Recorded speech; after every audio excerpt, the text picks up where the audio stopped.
तर आज सकाळी मी नेहमीप्रमाणे 4ला उठलेलोच आहे आणि आज सकाळचं बॉडी वेट होतं 51.9 आणि त्यानंतर आज जरा EVSचा पेपर होता त्यामुळे स्टडी करत बसलेलो उठल्या त्यानंतर हे जे नवीन प्रोटीन पावडर मी आणलं आहे ह्याचा टेस्ट थोडासा इक्लेअर्स घेत आहे. सो नवीन टेस्ट आहे, चांगलं वाटालं आणि आज आहे पुल डे आणि आज होता रिस्टार्ट डे 75 डे आहे. So 75 day hard challenge complete असं काय नाही आहे, जे पुढं आता तुम्हाला कळेलच काय झाले. आज बॅकच्या एक्सरसाइजमध्ये खास करून जास्त काही चेंज होत नाही, फक्त आज हायपर एक्सटेन्शनला 10 किलो दोन्ही सेट जे होते ते 10 किलोने घेतलेलो.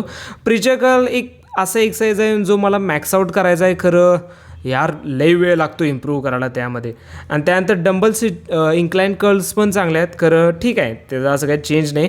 ट्रॅपसाठी श्रग्स घेतलेलेच आहेत आणि आज पंप वगैरे त्यांनी चांगला आहे. आणि ती जी बटरफ्लायची ती मुवमेंट होती ना, ते पोझिंग मी बऱ्यापैकी शिकालो आहे, ते भारी वाटते यार. बॅकवर असं काय तर म्हणजे पोझिंग वगैरे तर भारीच वाटायला. ट्रॅप्स पण चांगले डेव्हलप व्हायल्यात, रेड एल्स पण थोडे डेव्हलप व्हायल्यात, ते ॲक्च्युली बॅकला चांगलेच दिसतात.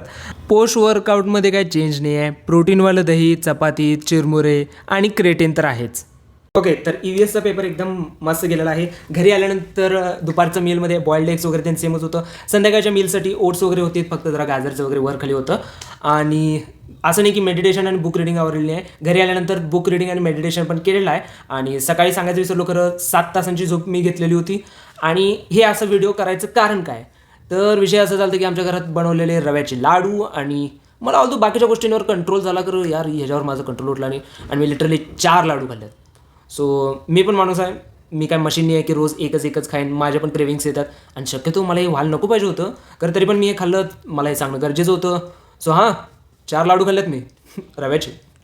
आजच्या दिवसाचे total 15,000 steps done. Tomorrow restart again.